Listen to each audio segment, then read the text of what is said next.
Greg s'est fait beau depuis qu'il sait que Rico va venir. Mais Rico, est-il sincère? Jazz semble différent. Que s'est-il passé lors de son voyage à New York? Quant à Chris, il s'en fout, il boit des bières. Bienvenue dans le nouvel épisode de Qu'est-ce qui devient?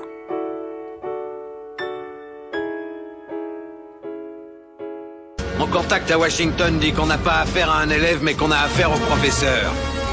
Quand l'armée monte une opération qui doit pas échouer, c'est à lui qu'ils font appel pour entraîner les troupes, d'accord? C'est le genre de type qui boirait un bidon d'essence pour pouvoir pisser sur ton feu de camp. Ce mec-là, tu le largues au pôle Nord, sur la banquise avec un slip de bain pour tout vêtement, sans une brosse à dents, et demain après-midi, tu le vois débarquer au bord de ta piscine, avec un sourire jusqu'aux oreilles et les poches bourrées de pesos. Ce type-là est un professionnel.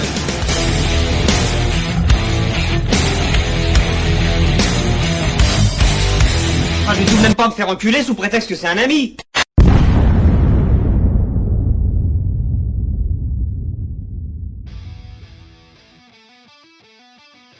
Bonjour et bienvenue dans ce nouveau numéro de Qu'est-ce qui vient?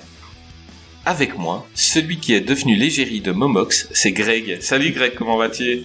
Eh bien, je vais très très bien, je suis très très fier d'ailleurs d'être égérie de Momox, et j'ai d'ailleurs, je l'embrasse parce que je le remercie même, j'ai acheté quelques films de Monsieur Butler, pour les rajouter dans la collection, pas cher, pas cher, sans frais de port en plus, donc allez-y, franchement. Ouais, non mais ne fais pas la pub aujourd'hui, on sait que tu es l'égérie, mais ne fais pas la pub, c'est vrai. Et on attend les pubs en sous-vêtements. Ensuite, on a l'homme qui aime nous rappeler qu'il est au-dessus des petites gens que nous sommes, en nous parlant notamment de ses voyages à New York, c'est Jazz. Salut Jazz, comment vas-tu?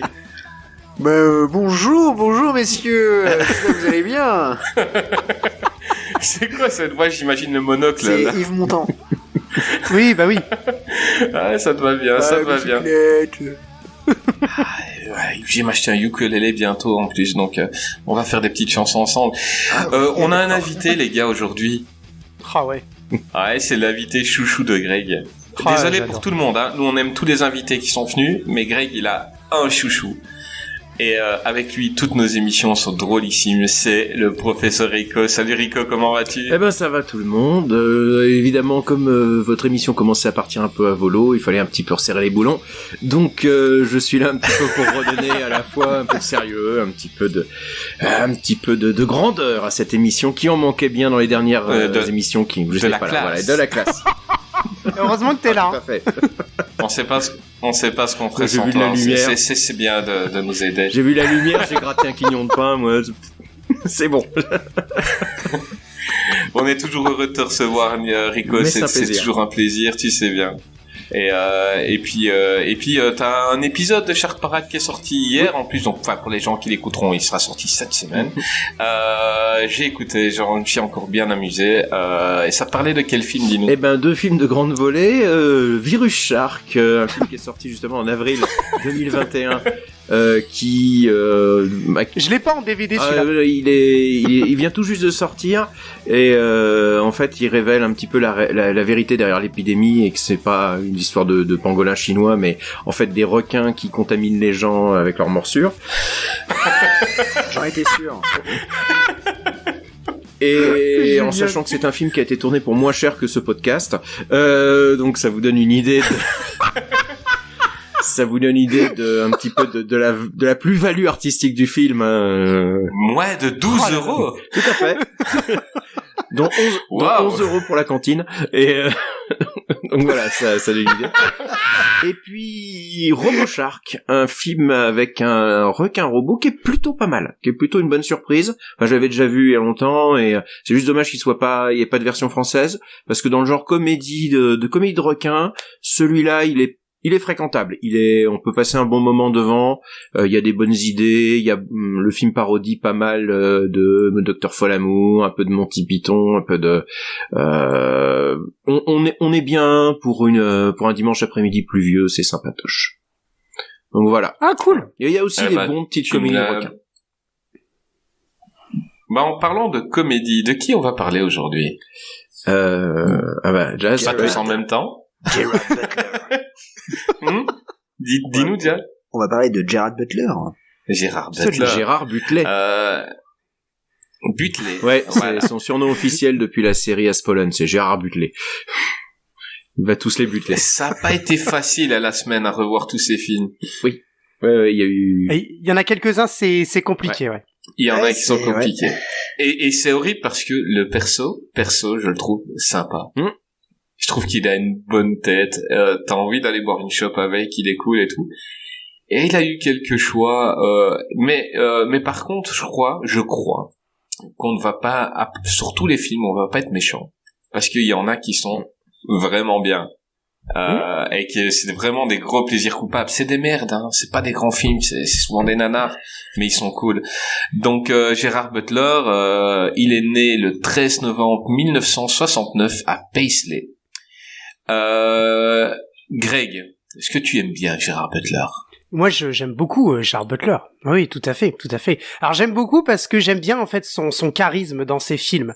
C'est ça un peu qui me séduit, et quand j'ai su... parce que je ne le savais pas, qu'il était donc britannique, et j'espérais à un moment donné, mais bon, c'était peut-être pas l'époque. Absolument, tout à fait. Et en fait, je me suis non, pas du tout. Et en fait, j'espérais qu'il prenne le rôle de James Bond, parce que je trouvais qu'il avait un peu la prestance, la carrure, et puis il est beau gosse. Enfin, quand il était jeune, il était très beau gosse. Le problème, c'est que c'était pas du tout l'époque, hein. Donc dans les années 2000, c'était plutôt Pierce Brosnan, et ensuite on a enchaîné avec Daniel Craig. Mais franchement, moi j'adore. Il a commencé dans le théâtre, ce monsieur, et puis ensuite il a été repéré dans une série TV pour finalement commencer avec un assez bon film, on va dire, dans la carrière cinématographique. Donc moi j'aime beaucoup, ouais. Franchement, j'aime bien. C'est vrai ce que tu dis, Rico, tu le verrais, toi, en James Bond? Alors, il a déjà participé à James Bond, hein. Il a un tout petit rôle. Absolument. Il a joué dans un tout film. petit rôle dans Demain ne meurt jamais, où il joue un homme de main, un marin, en fait, sur le bateau furtif. On le voit, mais genre 2 secondes. Il est à arrière-plan. Et ouais, jeune, il aurait pu faire un James Bond, effectivement, dans le style de Pierce Brosnan. Après, est-ce qu'il aurait été, déjà il est écossais, donc voilà, ça fait un lien avec James Bond supplémentaire. Sean Connery. Ouais, et puis le personnage de James Bond est écossais, moitié suisse. Dans la mythologie de James Bond, il est moitié écossais, moitié suisse. Et Gerard Butler, il aurait fait un bon James Bond, je pense. En gros, avant qu'il devienne une trop grosse masse de muscles pour moi. C'est-à-dire qu'il aurait fait un bon James Bond au début des années 2000, quand il était encore athlétique, mais que c'était pas la masse de 300, quoi. Moi, c'est aussi toujours un problème que j'ai eu un peu avec aussi, comment dirais-je, Daniel Craig. C'est que pour moi, il fait un poil trop mastoc, trop carré pour être James Bond, que je vois plus comme quelqu'un de, on va dire, d'élancé. Lambda. Non, pas de lambda, mais voilà, athlétique. Mais une personne normale, c'est pas un surhomme, James Bond. C'est quand tu le vois au costume, tu ne te dis pas que le gars il peut te casser la gueule. Ouais. Alors qu'un Daniel Craig, tu le vois, t'y vas pas, quoi. Non, et puis après, voilà,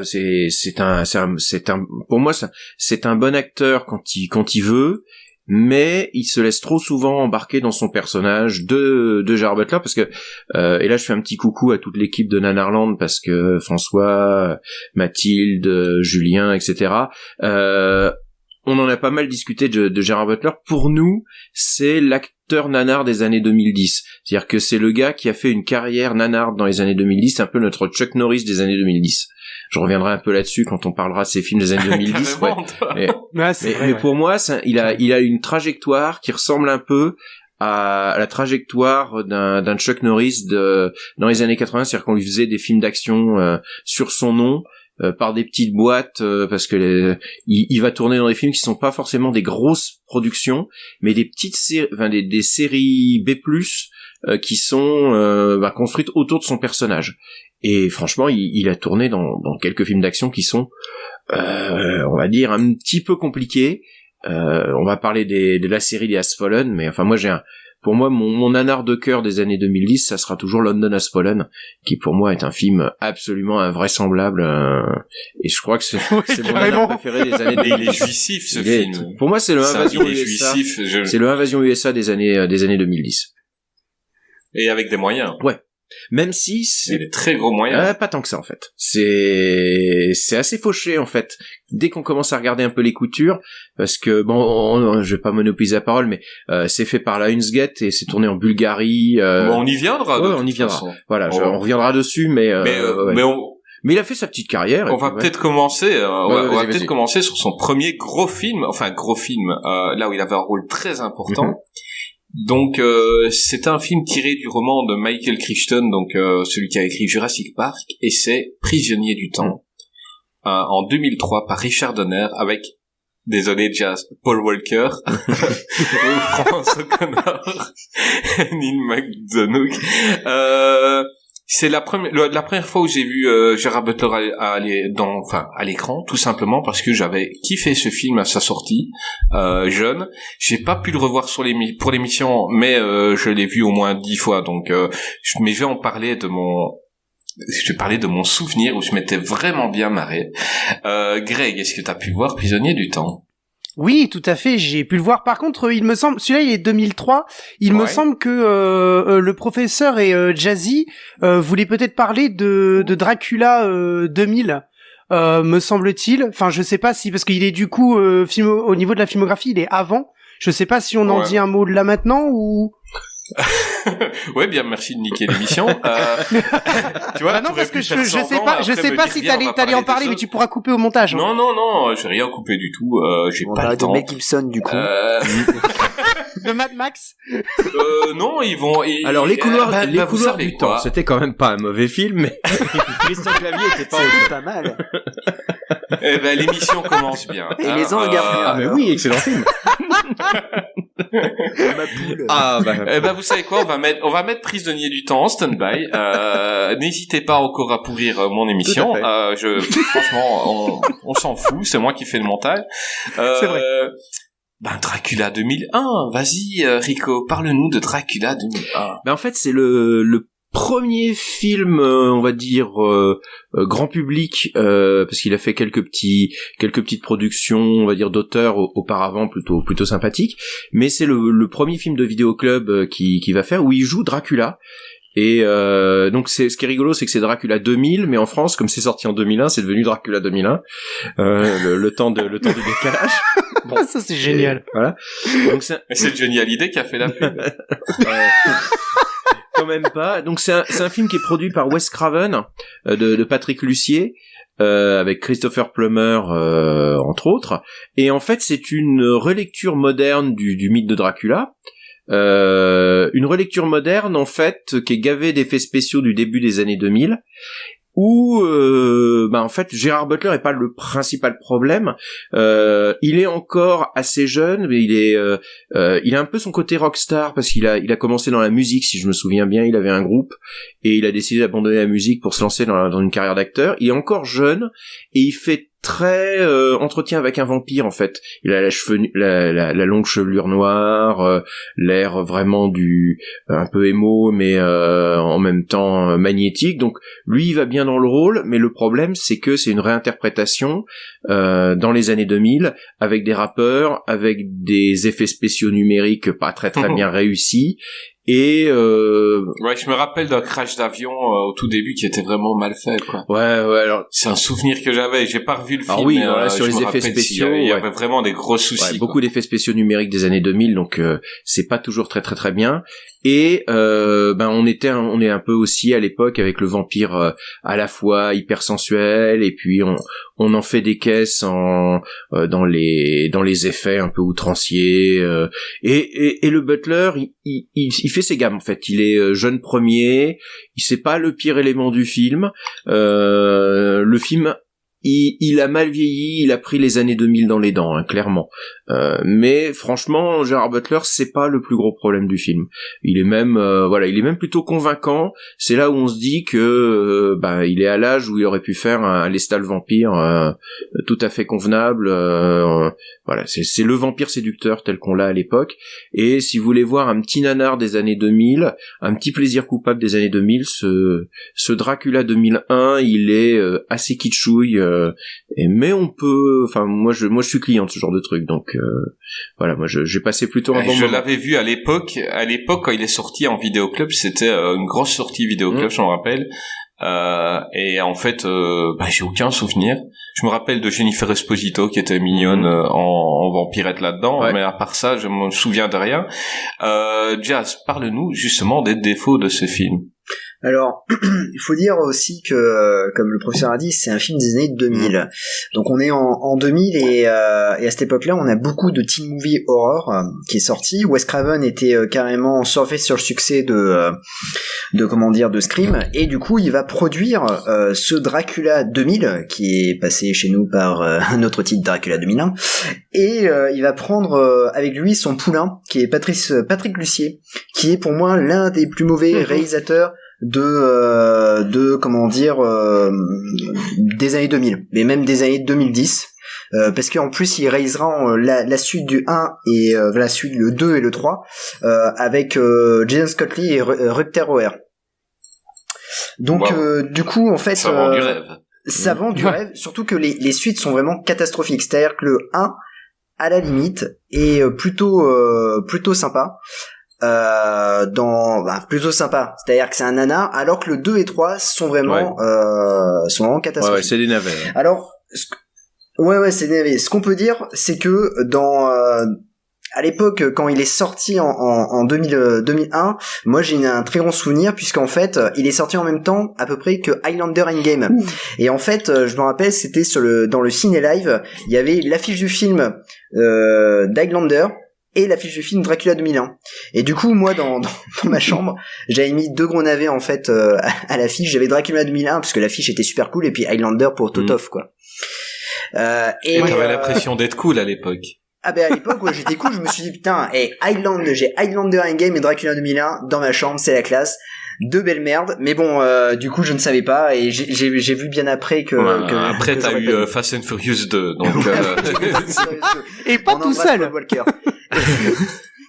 Et du coup, Dracula, Dracula 2001, c'est en fait le problème, comme disait le professeur Rico, le problème n'est pas Gerard Butler. Gerard Butler est dans son rôle. Et d'ailleurs, je regrette vraiment qu'il ait pas fait la suite d'Entretien avec un vampire, La Reine des damnés, et qu'à la place ils ont pris Vincent Perez, qui est quand même un acteur très très mauvais. Oui, aujourd'hui ça clash. Oh. Mais il faut dire. C'est ce que j'étais en train de me dire. Vincent, si tu nous écoutes, On t'embrasse. Jazz, je t'enverrai son adresse via sur Twitter, je t'enverrai son adresse. Non, mais le souci, c'est les acteurs tout autour. C'est-à-dire qu'en fait, on a des acteurs des années 2000 qui jouent dans les teen movies ou qui ont cartonné. Il y a un acteur de The 70 Show qui joue dedans. Il y a Omar Epps qui a joué dans Scream 2. Il y a aussi l'ex-mari d'Angelina Jolie, qui maintenant joue le rôle de Sherlock dans la série américaine. Et on arrive avec Johnny Miller, ouais. Ouais, voilà, c'est ça. On arrive avec un panel d'acteurs où tu te dis, bah, quand t'es jeune à l'époque, tu te dis, ah, tu connais ces acteurs, tu te dis, ah, ça peut être pas mal. Sauf que, bah, ils sont pas du tout dedans, ils jouent super mal. Et puis, en plus de ça, t'as des effets spéciaux qui sont dégueulasses. La scène finale, le combat final est quand même affreux parce que c'est c'est du Matrix low cost. Concrètement. Donc au final, ce Dracula 2001 bide totalement au box-office, alors que tout le monde pensait que ça allait marcher parce que bah ils allaient recréer une franchise. Ils l'ont faite, mais bon, en direct vidéo du coup. Et du coup pour Gerard Butler, bah du coup c'est le premier échec de sa carrière. Mais ce qui est plutôt rigolo, c'est qu'on oublie facilement qu'il a joué le rôle de Dracula. Et ça, c'est plutôt bon pour lui, parce que du coup, il a pu survivre dans le cinéma juste après ce film-là.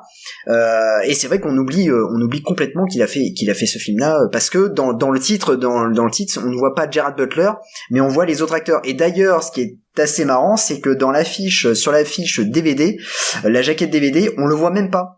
On voit tous les autres acteurs et on voit tout au loin Gerard Butler, enfin l'ombre de Gerard Butler. Ouais, mais la preuve, c'est que je t'ai dit tout à l'heure, Prisonnier du temps, c'est la première fois où je l'ai vu au cinéma, où j'ai vu Gerard Butler au cinéma. Ben en fait non, c'était dans Dracula et j'en ai aucun souvenir, quoi.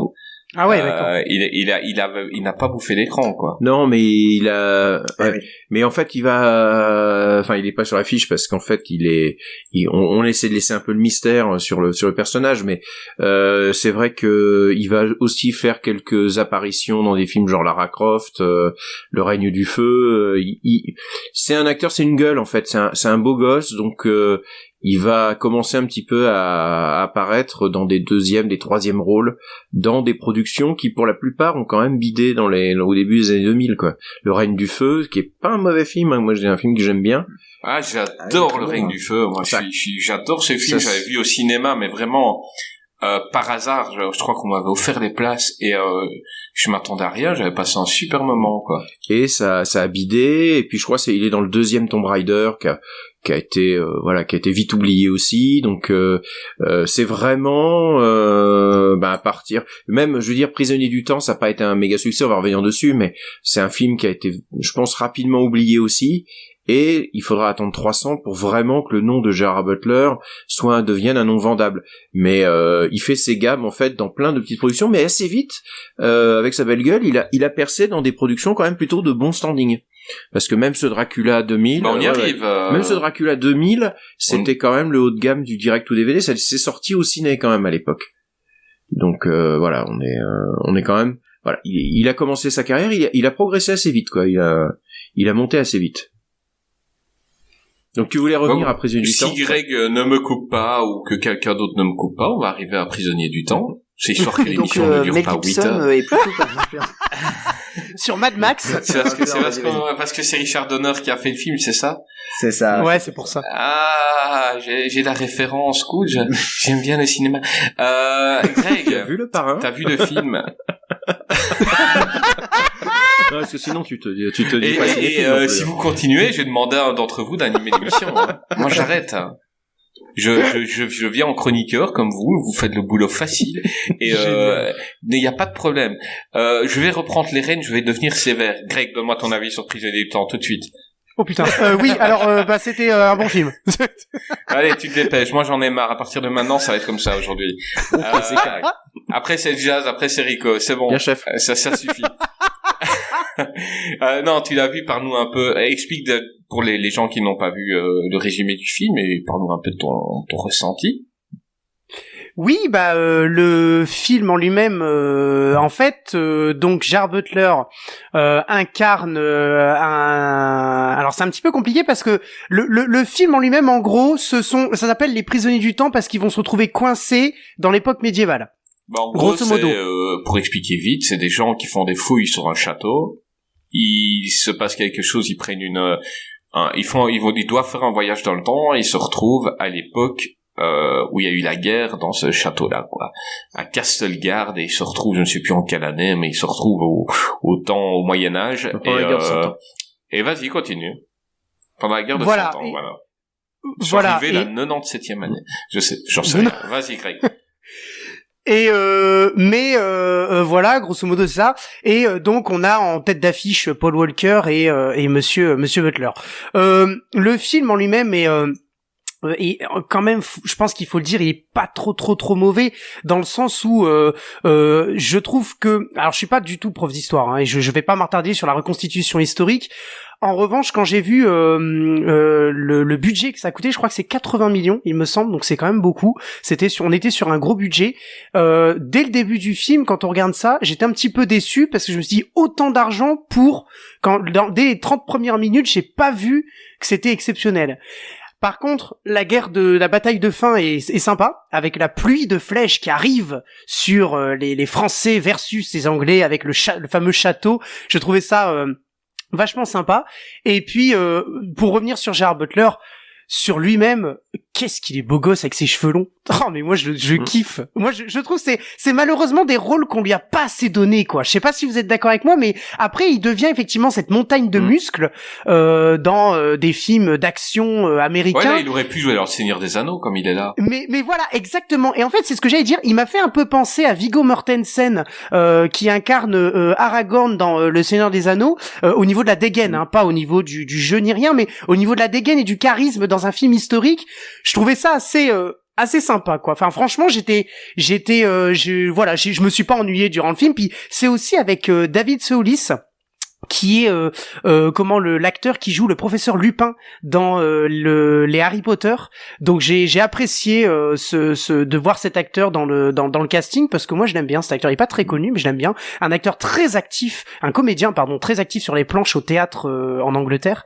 Donc voilà, le film en lui-même, j'ai bien aimé. J'ai trouvé ça cool, franchement.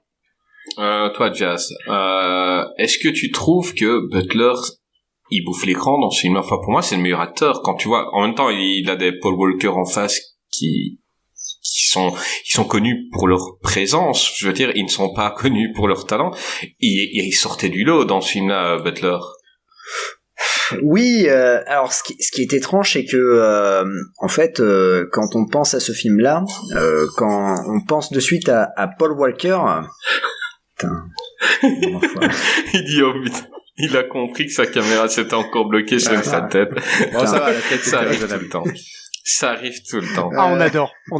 Et non, mais ce que je veux dire, c'est que quand on pense à ce film-là, c'est vrai qu'on pense directement à Paul Walker, et finalement, le personnage qui sort du lot, c'est Gerard Butler. Il est dans ce film-là, il est charismatique, et c'est dommage que le film ait bidé, parce qu'il avait du potentiel, parce que le scénario était original, parce que c'était une prise de risque, et qu'il y en avait, et d'ailleurs c'est ce genre de prise de risque que les studios ne prennent plus désormais. C'était un gros budget, oui, mais ça se voit à l'écran, le gros budget. C'est quand même Richard Donner derrière la caméra, donc c'est pas n'importe qui, c'est quand même le réalisateur des 4 Armes Fatales. Donc voilà, il sait tourner l'action. Et des Goonies. Comment? Et des Goonies. Absolument. Oui, tout à fait, oui, exact. C'est Richard Donner, les Goonies, ouais. Et donc du coup, Butler, c'est le meilleur acteur du film. En même temps, c'est pas si compliqué que ça, parce que bon, c'est pas non plus un casting foufou. C'est un peu comme je dirais, c'est le casting un peu comme Dracula 2001, quoi. C'est vraiment Butler sort du lot, quoi. Sans vraiment bouffer l'écran, il sort du lot. Et ma foi, le film est très sympathique, très très sympathique. Et d'ailleurs, il redevient un peu culte désormais, parce que il passe souvent à la télé. Ça, c'est ce que j'ai remarqué. Et il obtient un statut vraiment culte désormais. Et j'aimerais bien qu'il y ait une belle ressortie DVD. Enfin, alors justement, il n'a pas fait l'objet d'une ressortie DVD, mais en revanche, il a été édité 2 fois, il me semble. Il a été distribué en version simple et en édition spéciale, pas en double DVD, mais en édition spéciale. D'accord. Donc justement, c'est ce que tu dis. Comment? Il est à combien chez Momox? Oh, l'édition simple, moi je crois que je l'avais vu à 3 € chez Momox, et après, mais c'était en bon état. Il y avait des traces d'utilisation. Après, okay. C'est en DVD, c'est pas en Blu-ray. Mais comment? C'est en DVD, pas en Blu-ray. En DVD, ouais, en DVD, il me semble. Vas-y, ouais. Continue, Jazz. Non, mais je vais pas rajouter grand chose de plus, mais dire voilà, c'est un film plutôt sympathique avec des beaux décors, et on sait où est passé le budget, quoi. Le budget n'est pas passé dans les acteurs, mais dans les effets visuels qui sont pas si mauvais que ça. Et mais encore une fois, voilà, on met Paul Walker en tant que rôle principal, mais il sert à rien. Mais il sert à rien. Et c'est Butler qui enflamme l'écran. Ouais, clairement, Butler, il vit son rôle. C'est une chose qu'on va voir au fil de l'émission, c'est que Butler, même quand il joue dans une merde, il zone à fond. C'est très rare qu'on voit le mec qui n'en a rien à foutre. Chaque fois, il joue à fond. Là, il joue un mec qui est vraiment un gars qui est né à la mauvaise époque. Donc, c'est un gars de notre époque à nous. Mais on voit qu'il a envie d'être au Moyen-Âge. On voit, il a le look, il a le style.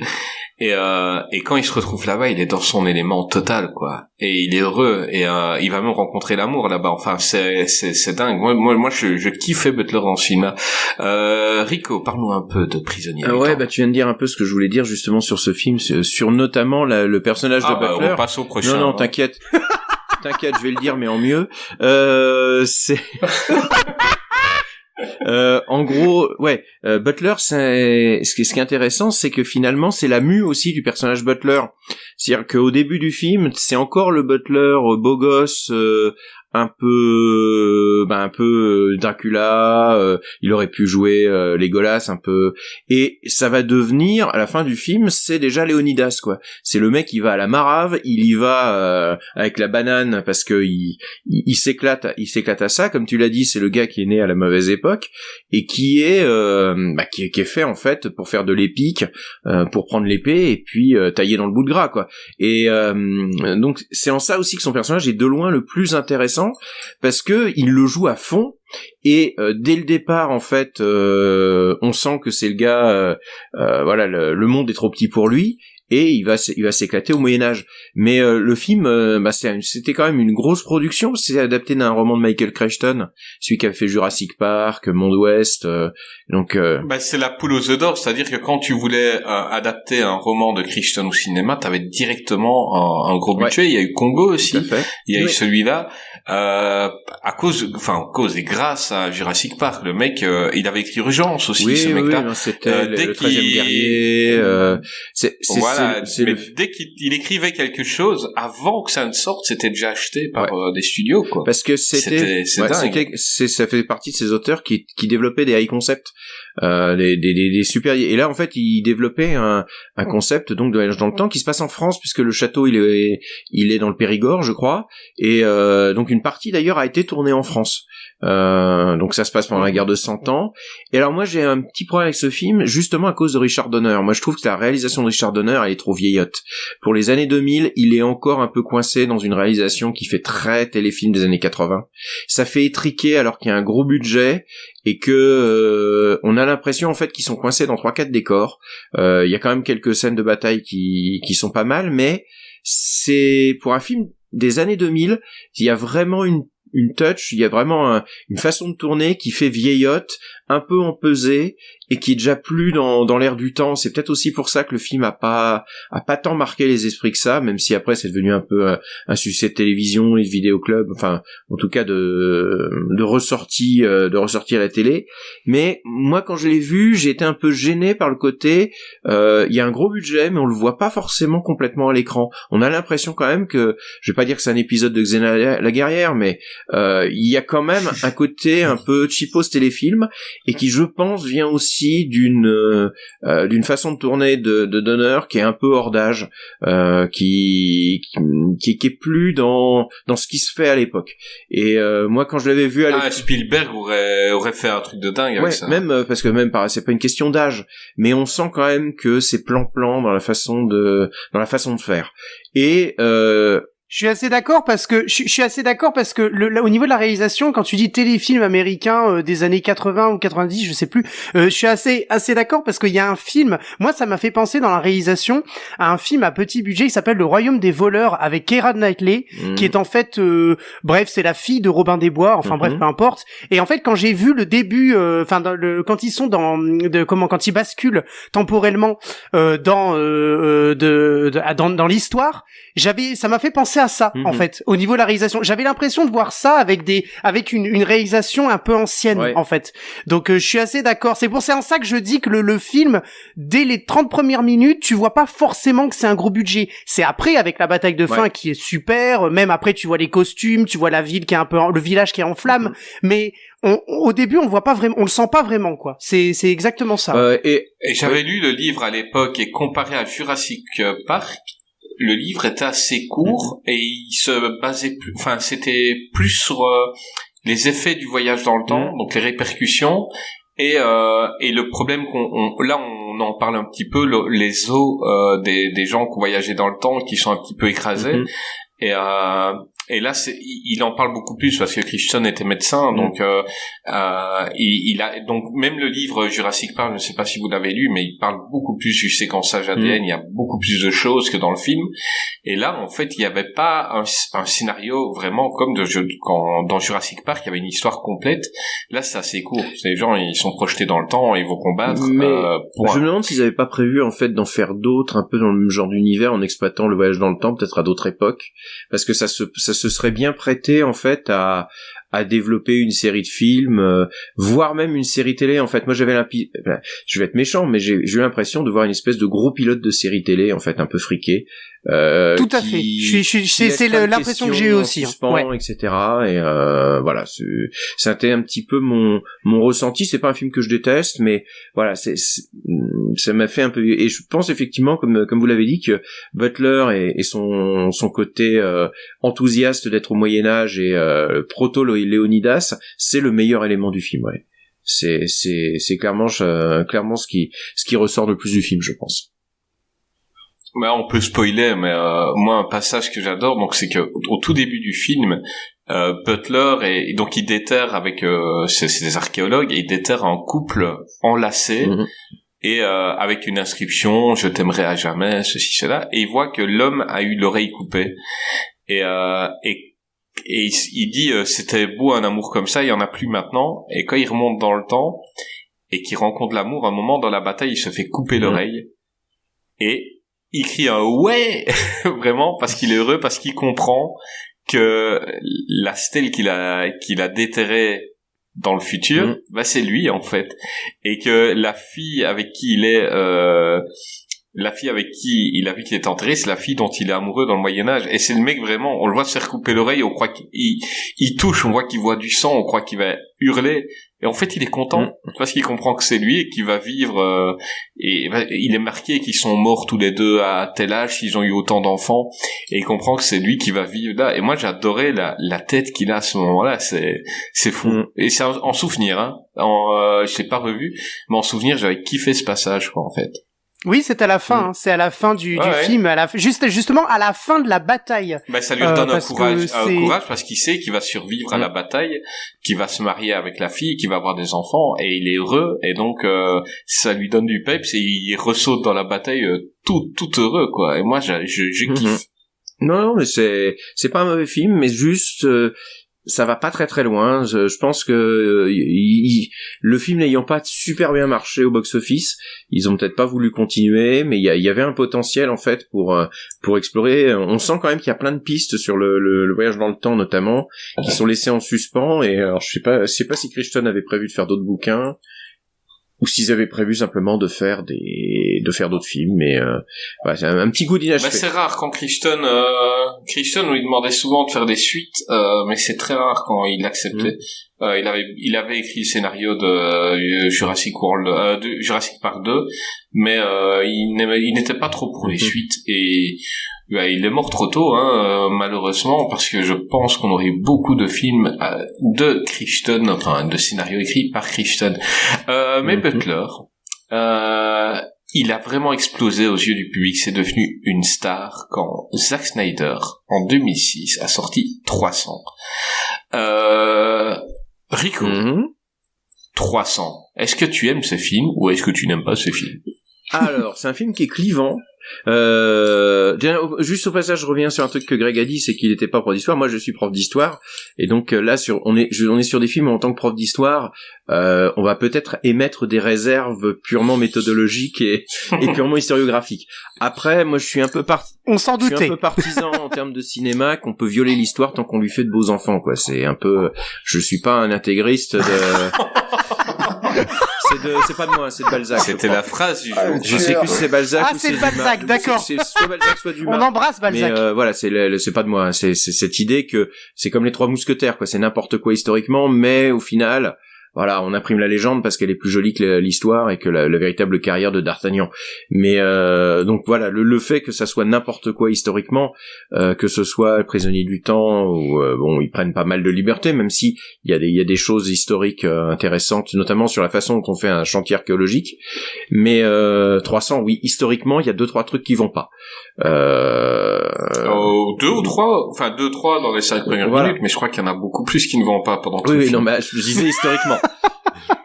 Historiquement, Voilà, notamment le fait que la Grèce soit visiblement sous un nuage de particules orange avec l'atmosphère de Titan pendant tout le film, et que on soit quand même noyé dans des filtres. Mais donc oui, c'est l'adaptation d'un roman graphique de Frank Miller qui retrace la bataille des Thermopyles, donc mythifiée donc par les historiens grecs, et qui est en gros l'histoire de l'invasion donc des Perses en Grèce, et les différentes cités grecques finissent quand même par s'associer pour essayer de repousser l'envahisseur, et 300 Spartiates vont bloquer la passe des portes chaudes, des Thermopyles, pour empêcher l'armée de progresser, et surtout permettre aux autres cités de s'organiser et de faire la contre-offensive. Et donc, dans la tradition, ils vont se faire massacrer aux Thermopyles, et 300 Spartiates vont bloquer toute l'armée. Alors, ça avait été adapté en comics par Frank Miller de façon extrêmement graphique, avec alors après c'est un petit peu toute la question aussi thématique avec Frank Miller, qui est quand même pas, on va dire, le plus grand progressiste de l'histoire de la bande dessinée. On est quand même avec une ode au virilisme, avec une exaltation des corps masculins musclés qui vont massacrer des Perses présentés comme grotesques, présentés comme monstrueux. Alors esthétiquement, c'est effectivement une tuerie. C'est très 2000 parce que Zack Snyder fait beaucoup de ralentis accélérés. Il va créer son style avec véritablement avec ce film. Il a fait avant le remake de comment dirais-je de Zombie du Zombie de Romero. De Romero. Pardon. Qui était l'Armée des morts, qui était pas mal du tout. Et là, il va s'en donner à cœur joie pour reproduire littéralement case par case le visuel, et donc il lui faut un Léonidas, un guerrier spartiate, et c'est notre GG qui s'y colle, avec des tablettes de chocolat mais absolument invraisemblables, accompagné donc par tout ce qui se fait en beau gosse musculeux dans le cinéma essentiellement britannique, dont Michael Fassbender qui a un petit rôle secondaire, et c'est, on va dire, un film de bourrin, esthétiquement très joli, alors que j'ai pas revu depuis au moins 10 ans.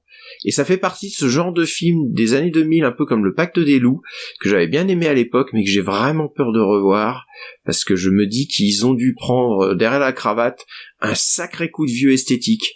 Et vous allez me dire ce que vous en pensez, mais j'ai le souvenir quand même d'un film qui était vraiment très beau à sa sortie, mais qui aussi était quand même gavé d'effets spéciaux, gavé d'effets, qui à force d'avoir, c'est un peu comme Matrix, à force d'avoir été repris et pompé un peu partout, je pense qu'il a dû prendre un gros coup de vieux.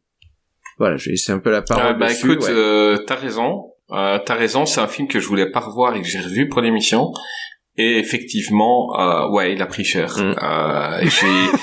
Ça m'a fait un peu du mal parce que j'avais un super souvenir. Bon, il n'y a pas que historiquement qu'il y a des problèmes, il y a aussi biologiquement. Je veux dire, les animaux, ils ont pas les tailles qu'ils doivent avoir en vrai. Je pense aux loups et aux éléphants, ils sont un peu grands. Mais voilà, pour moi, c'est un film. Comment expliquer ? C'est comme une œuvre d'art que tu ne vas voir qu'une fois. C'est-à-dire que la première fois que tu la vois, elle t'explose à la gueule, c'est superbe. Maintenant, si tu la regardes souvent, elle va perdre sa superbe, et c'est un film à voir. Absolument. Si vous l'avez jamais vu, il faut le voir. Il y a des couleurs de dingue, il y a plein de choses, c'est graphiquement, c'est Zack Snyder quasi au top, hein. Mais à la revoyure, ça a été difficile. Jazz. Pardonne-nous un peu de 300. Moi, j'ai un excellent souvenir de 300. Alors, je l'ai pas revu pour l'émission, mais parce que j'ai un souvenir qui est intact.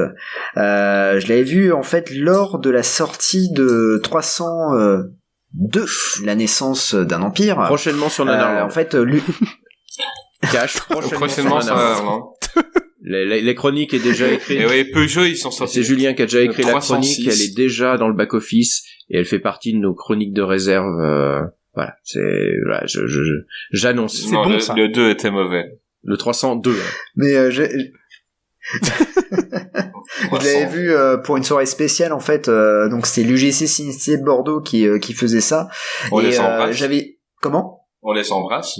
Et on les embrasse. On embrasse Bordeaux. Et du coup en fait j'avais jamais vu 300 de Zack Snyder, j'avais vu Watchmen et Sucker Punch, et je m'étais dit bah tiens a priori 300 c'est un film culte, donc bon bah ça je vais pouvoir le voir. Et moi j'ai une sensation vraiment où je me suis retrouvé dans une salle où il y avait une putain d'ambiance. C'est-à-dire qu'en fait, il y avait la salle était pleine à craquer. Il y avait un type qui criait "This is Spartan", et là toute la salle criait. Et là je me suis dit waouh, c'est ouf. Je sais pas ce que je vais voir comme film, mais je vais prendre mon pied. Et du coup, moi j'ai beaucoup aimé 300. Après, je suis un des grands défenseurs de Zack Snyder et de son cinéma. Et du coup, quand j'ai vu ce 300, je me suis dit, c'est juste dingue ce qu'il a réussi à faire. Alors c'est sûr, comme pour Watchmen, il va reproduire case par case. Alors il y a des gens qui aiment, d'autres qui aiment pas. Il y avait Yannick Dahan qui avait fait la critique de Watchmen en disant que c'était une pure merde. Attention, que j'adore le film Watchmen. Il a fait case par case, mais il n'a pas compris le sens de la BD. Parce que j'ai lu les deux. J'ai vu le film avant de lire le comics. Donc c'est vraiment du case par case, quasi, c'est top, c'est super beau, j'adore le film Watchmen, mais quand tu lis la BD après, t'es déçu, tu te rends compte que il a rien compris en fait. En fait, le truc, on en parlera quand on fera Zack Snyder, mais on en parlera, hein, bien sûr. Hein, après Watchmen, c'est la fin qui pose problème, qui est complètement différente du comics. Mais moi, ce que j'aime bien dans Zack Snyder, c'est son cinéma, et je trouve qu'il y a beaucoup de détracteurs. Alors après, je respecte le choix de tout le monde. S'il y a des détracteurs, c'est qu'il y a des raisons. Mais je trouve que c'est un réalisateur en fait. Il va écrire une histoire d'un point A à un point B, il va beaucoup raconter. Alors c'est sûr, il va raconter plein de choses. C'est plein de choses, on le voit. Le Justice League dure 4 heures, bah oui, parce qu'il veut tout raconter. Et c'est un réalisateur, tu peux pas cutter en fait. C'est-à-dire que si tu commences à dire, oh, bah ton film est trop long, donc on va te cutter, on va rien comprendre. Pourquoi ? Parce que lui, son histoire, c'est une BD. Et c'est comme si tu coupais une BD en deux. On l'a vu pour BVS. Comment ? On l'a vu pour BVS, où la version longue est franchement mieux que la version en cinéma. L'Ultimate Cut de Batman contre Superman est largement mieux on comprend tout en fait. Tout est assemblé, et là tu te dis wow, ah ok d'accord, je comprends. Mais même Justice League, pour la version longue, tu te dis. Et pareil pour Watchmen. Mais c'est des films qui sont qui sont longs pour un peu trop longs, et du coup il veut raconter plein de choses, donc il va parce que c'est un geek et c'est un fan de comics, tout ça, donc il veut dire ouais, je vais respecter vraiment le comics, tout ça, donc je vais rajouter plein de clins d'œil, plein de références. Et pour 300 c'est exactement pareil, il va rajouter plein de clins d'œil, plein de références. Il va mettre il va pousser les potards à fond dans les ralentis et tout ça. Il va mettre en place son style complètement, et on adhère ou pas. En tout cas, moi j'aime bien ce film. Alors je l'ai pas revu, pareil, parce que je sais très bien que si je revois je vais me dire oh, putain, il a pris quand même une grosse claque dans la tronche. Mais c'est pour ça je garde en tête ce film. Et c'est ça en plus la problématique du 2, c'est qu'il y a pas Snyder derrière, et que le réalisateur qui a pris la place a voulu faire du Snyder sans le talent. Et il y a pas Butler. Donc c'est pour ça que et sans Butler. Parce que là, c'est là que tu t'aperçois aussi je te rends la parole. C'est que tu t'aperçois, je me rappelle plus le nom du gars qu'ils ont pris, qui a zéro charisme, quoi, qui se fait écraser par Eva Green pendant qui elle s'amuse comme petite folle dans tout le film. On sent qu'elle s'éclate, mais dans 300, c'est là que tu aperçois quand même que le GG, on a beau dire ce qu'on a beau dire, c'est quand même une boule de charisme, hein. Le mec il tient, il bouffe l'écran. Donc là-dessus, il y a ça aussi qui joue, je pense, qui fait il manque un GG en tête d'affiche. Mais je te laisse la parole, pardon. Ah non, mais t'as totalement raison. D'ailleurs, le DC Spartan, c'est une phrase culte, et elle est reprise en pas mal de parodies et autres. Mais Jared Butler, voilà, bouffe l'écran. C'est lui le héros, c'est lui le leader. Et d'ailleurs, il y a une petite histoire qui est plutôt drôle, c'est quand Schwarzenegger a voulu reprendre en fait la musculation et a voulu revenir au premier plan au cinéma. Il a vu 300, il a vu la musculature de Jared Butler et il a dit il me faut son prof de sport. Et en fait, on lui a dit non, mais c'est des images de synthèse. Il est pas aussi baraque Jared Butler. Il a été vachement déçu, Arnold Schwarzenegger, parce qu'il pensait qu'en fait, en trouvant le prof de sport, il allait avoir la même musculature que Jared Butler. Et quand on lui a dit, bah non, en fait, c'est l'image de synthèse. Il est baraque, mais pas aussi bien dessiné que dans le film. Il a été super déçu, et donc c'est pour ça que il a pas repris sa forme qu'il avait avant. Mais en parlant de quelqu'un pas aussi bien dessiné que dans le film, on va vite demander l'avis de Greg sur 300 parce que je me demande s'il ne l'a pas découvert pour l'émission. Alors moi je l'ai pas découvert pour l'émission parce que je l'avais déjà vu, et d'ailleurs petite anecdote, c'est le premier film de monsieur Snyder et le seul d'ailleurs que j'ai vu dans ma vie, et donc je n'ai pas vu tout ce qui est les films de DC Comics, etc. C'est bien, hein, c'est légitime de faire un podcast cinéma. Vas-y. Voilà, non, mais parce que j'avais pas eu des super bons échos, donc je me suis pas penché sur les DC en film. Par contre, 300, je l'ai vu et je n'ai absolument pas aimé pour plusieurs raisons. La première, c'est que j'ai trouvé ça hyper violent, mais alors d'une violence, mais incommensurable. Et moi, le problème, c'est que j'appréciais pas à l'époque, et j'apprécie d'ailleurs toujours pas, les films qui sont d'une extrême violence, en fait. Surtout la façon dont c'est filmé, la réalisation, etc. Je dis pas que c'est pas bien foutu, c'est bien foutu, mais alors qu'est-ce que c'est violent.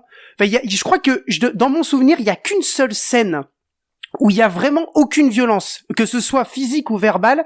C'est la scène où ils sont, dans mon souvenir, ce que j'avais vu il y a longtemps, où ils sont dans alors le professeur va me corriger, hein, comment on dit les maisons du roi, etc. C'est pas une maison, c'est un temple. Alors, comment si c'est les maisons du roi, c'est un palais. Si c'est le temple qui est au sommet de la montagne, c'est un temple. Voilà, c'est. Ah bon, ouais, voilà, non, si c'est là où il y a l'oracle, ouais. La Pythie et ouais, c'est le temple. Sinon après voilà, c'est les palais de Sparte là, voilà, c'est. Eh ben, il me semble que c'est le temple, enfin, dans l'une des, je crois que c'est le temple où il y a absolument aucune violence. C'est un moment assez doux. D'ailleurs, on voit pas grand chose. Enfin, écoute, je me souviens pas, mais j'ai trouvé ça tellement violent que. Franchement, non, mais alors je vais le dire. Non, mais si tu veux, moi, ce qui m'a vraiment dérangé, et je pense qu'il est là le problème de ce film, c'est que déjà c'est très violent, et il y a un autre truc qui m'a dérangé dans le film, c'est pour ça que j'ai pas aimé, c'est que c'était tout ou rien au niveau de la lumière. Et je pense que c'est le problème des effets visuels qui ont extrêmement mal vieilli, parce que je l'ai vu il y a pas si longtemps que ça non plus.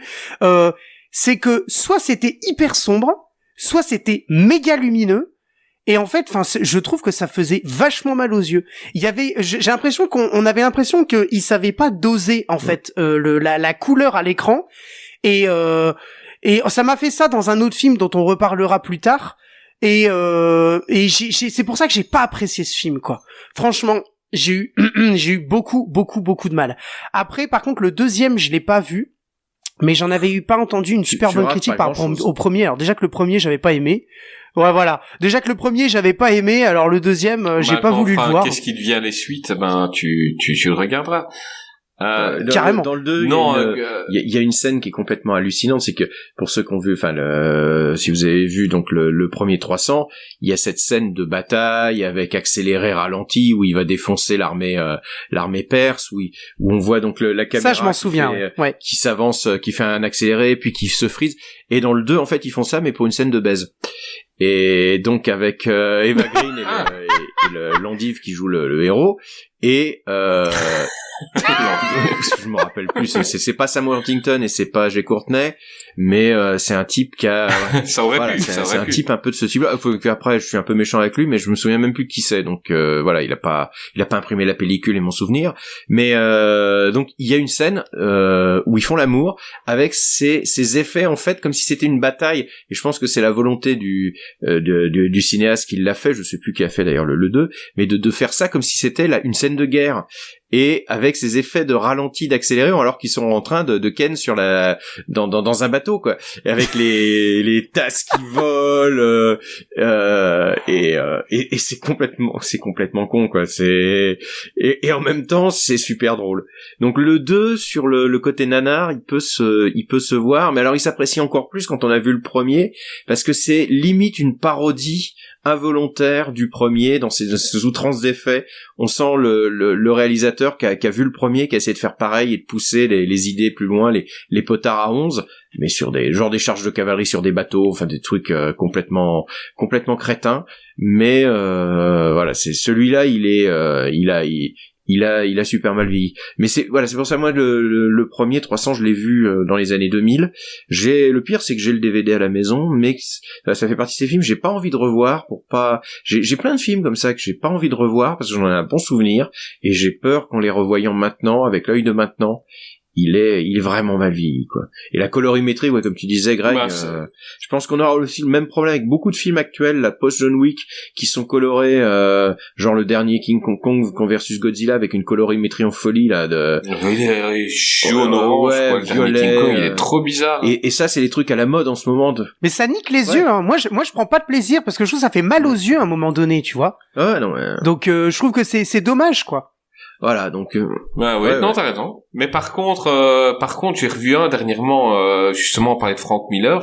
Il y en a un que je ne trouve qu'il ne vieillit pas, et c'est, je retombe plus sur le Sin City. Ouais. Sin City n'a pas vieilli par rapport à un 300, et c'est un peu près le même principe de colorimétrie, et j'ai préféré, je trouve que Sin City ne bouge pas beaucoup comparé à 300. Maintenant, ça vient peut-être aussi des combats où Sin City c'est beaucoup plus sur l'histoire, des dialogues et tout ça, qui sont plus intéressants, et que dans 300 c'est combat sur combat et des gouttes de sang qui volent dans tous les sens. Donc c'est peut-être un peu moins intéressant. Vous avez d'autres choses à dire sur ce film? Alors non, sur ce film, sur Sin City, pareil, le 2, il est ni fait ni à faire. Sin City, ouais, c'est un petit peu le miracle de Robert Rodriguez, qui est plutôt, en règle générale, qui a pas fait que des chefs-d'œuvre, et que celui-là, ouais, c'est Machete, son chef-d'œuvre. Ouais, je l'ai revu il y a pas longtemps, et effectivement, il tient encore bien la route, hein.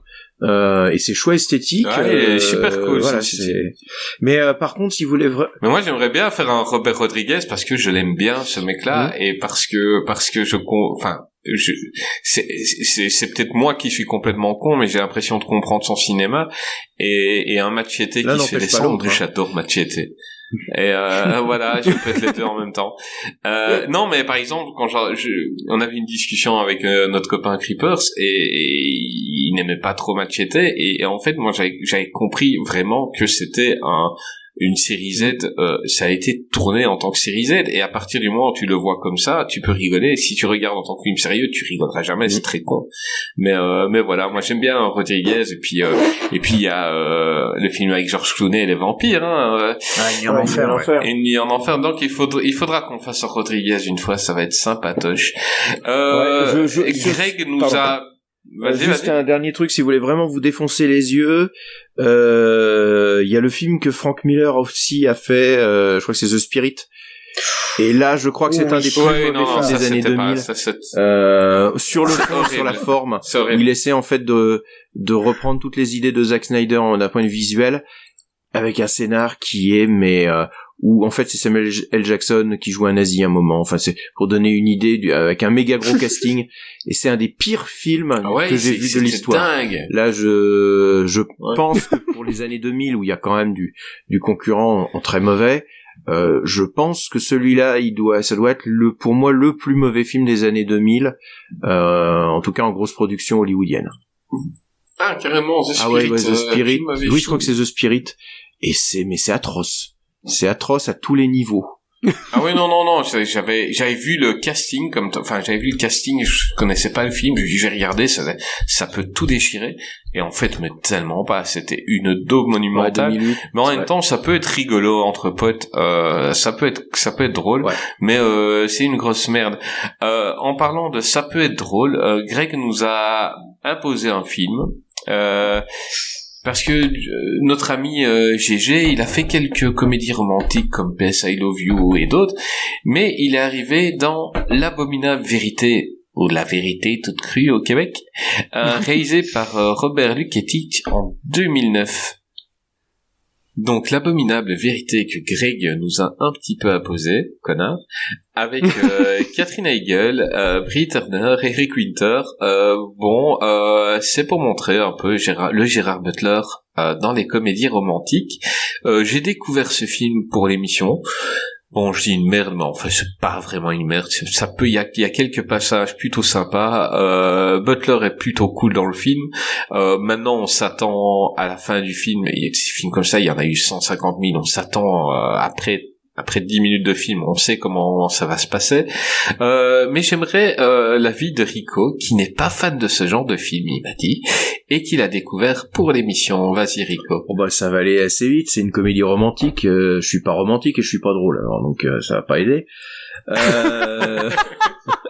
On va laisser plutôt Greg le présenter. Ça, mais c'est fait. Voilà, c'est la comédie romantique sympatoche. Effectivement, on sait en gros où on va. Hein.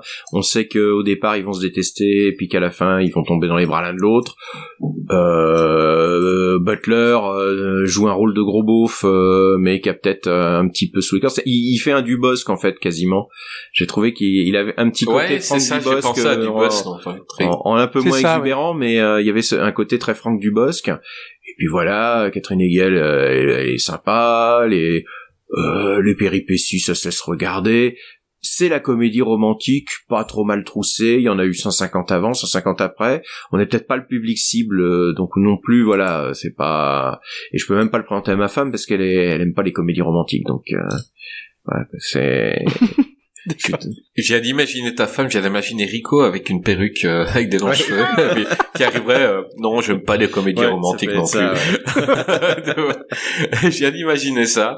Greg, explique-nous un peu le pitch de ce film que tu nous as recommandé et que tu nous as obligé de voir, vas-y.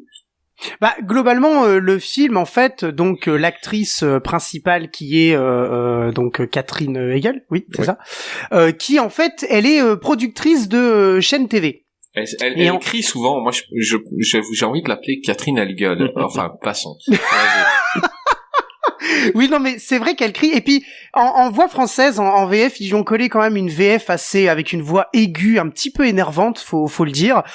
Donc voilà. Non, mais c'est donc, elle est productrice de chaîne TV et la chaîne est en train de couler complètement. Et donc le directeur de la chaîne dit très clairement que il va falloir un renouveau dans l'émission. Et pendant ce temps-là, on a Mike, interprété par Monsieur Butler, qui cartonne parce que Mike, en fait, il présente une émission où il explique la relation homme-femme et surtout les relations sexuelles. C'est un peu ça, donc d'où le rôle de gros beauf assez misogyne. Très macho, quoi, voilà. Voilà, macho, misogyne au possible. Alors ce qui est assez rigolo, c'est que dans ses réflexions, parce que c'est poussé à l'extrême, hein, on est dans l'excès total des relations hommes-femmes, ce qui est quand même assez rigolo, c'est qu'il y a des fois, il dit des choses qui sont vraies, mais beaucoup trop poussées à l'extrême. Notamment quand il parle de la fameuse, le fameux passage où il compare les humains ce sont des chimpanzés, je crois. Des bonobos, oui, pardon, ce sont les bonobos, où il dit qu'il règle une dispute en ayant un rapport sexuel. Il dit tout comme les humains, et c'est une technique qui fonctionne super bien. Et donc là, sur le plateau, au moment où il dit ça, t'as les deux présentateurs de l'émission de Catherine Heigl qui ne s'entendent pas du tout alors qu'ils sont mari et femme, et qui donc là forcément ils s'embrassent, tout se passe. Enfin, normalement ils se disputent, et à ce moment-là ils s'embrassent et ils se remettent ensemble. Et enfin, c'est vraiment poussé à l'extrême, mais il y a des choses qui sont assez, on va dire, intéressantes sur la relation homme-femme. Je dis pas que c'est vrai, hein. Je dis que c'est poussé à l'extrême et que ça fait un peu réfléchir. Ceci dit, la portée philosophique de ce film est assez limité et c'est le moins qu'on puisse dire, je pense. Mais franchement, le film c'est une comédie. Oui, le professeur l'a déjà dit. En fait, dès le début, on a le schéma narratif en tête. Je pense que le professeur, c'est exactement ça ce qu'il a dit, c'est-à-dire qu'on sait au début ils s'entendent pas, à la fin ils vont tomber amoureux. Ils ne s'entendent pas professionnellement, à la fin finalement ils s'entendent très bien professionnellement et ça permet de refaire décoller la chaîne finalement. Enfin, on le sait, on a déjà le schéma narratif, l'élément perturbateur, les péripéties, le dénouement aussi. Enfin voilà. Après c'est une comédie. Oui. Bah, contrairement à d'autres comédies, donc il y a un autre homme qui arrive entre deux. Donc voilà, ils se détestent et elle va lui demander à lui ce qu'elle doit faire pour que l'homme tombe amoureux parce que l'homme est potentiellement trop parfait pour elle. Et lui, il donne des conseils, des conseils de gros beauf, mais il y a tout qui marche, quoi. Et purement sexuel, hein, d'ailleurs, hein. Bah voilà, c'est ça. Non, mais c'est exactement ça. Maintenant, raccroche-lui, tu vas voir, c'est lui qui va te rappeler les 30 secondes. Et c'est possiblement vrai. Maintenant, le message est pas super cool. Enfin, je veux dire, certaines choses qu'il dit. Bah non, c'est, bien sûr. C'est pour ça que je disais. C'est une comédie, je pense que, en 2021, elle sort pas.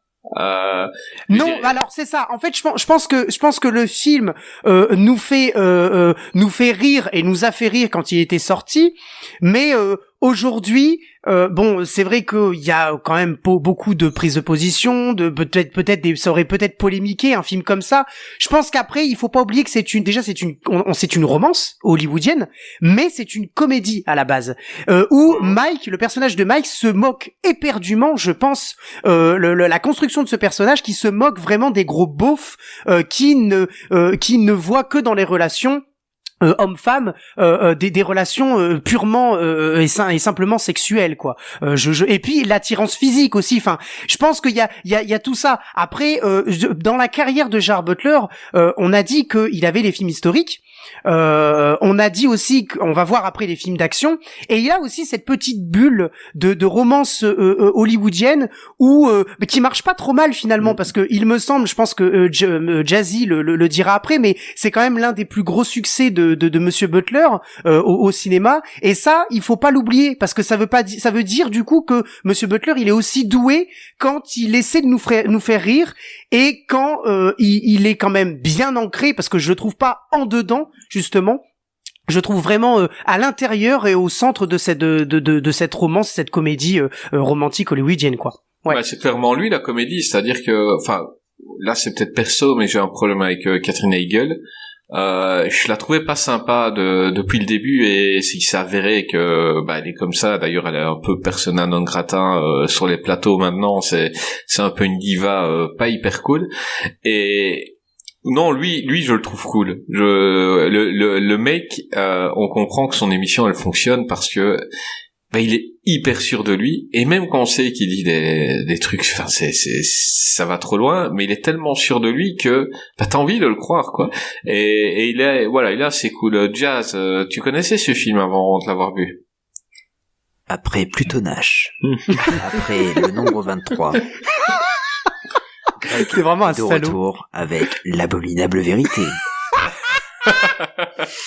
C'est vraiment Merci, un salaud. Greg. J'ai essayé d'être mais sympa c'est un plaisir. avec ses choix, parce que après il voudra plus finir.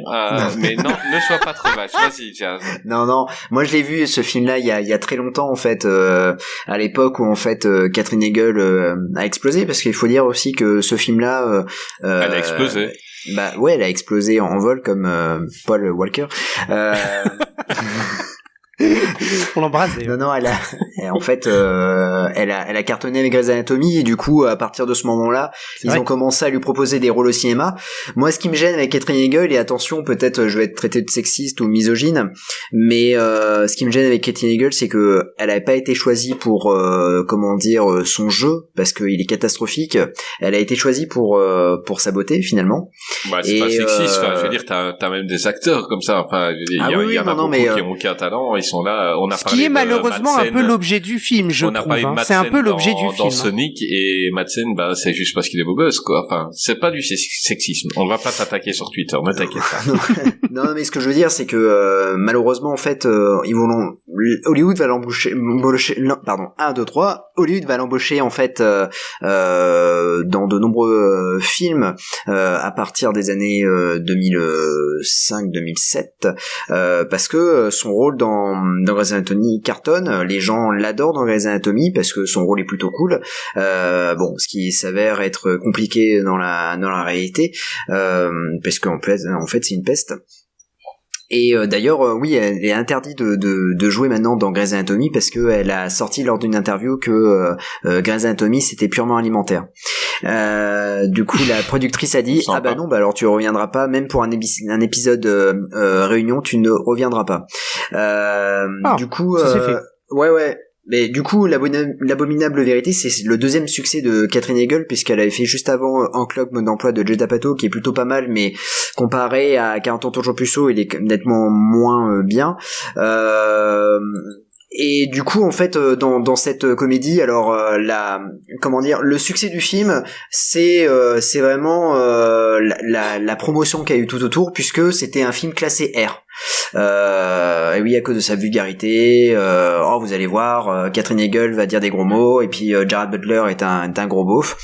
Et en fait, toute la com du film a été faite comme ceci. Le film, pour ma part, j'avais été vachement déçu quand je l'avais vu. Il me semble que je l'ai vu au cinéma celui-là. Ah ouais, carrément, tu vas au cinéma voir vu ça. Au cinéma, ouais. Bah, en fait, t'avais été voir 27 robes aussi, tous les films de Catherine Hegel, je crois. Alors, écoute, 27 robes, je l'avais acheté chez Cdiscount à l'époque. Il était à 2 €. Je m'étais dit, tiens, pourquoi pas, et je l'avais vu, et j'avais dit, bon, putain, mais quelle merde, bravo Jason, tu as encore fait un bon choix. Et, quel achat. Quel achat. Et du coup je l'avais revendu, je me souviens.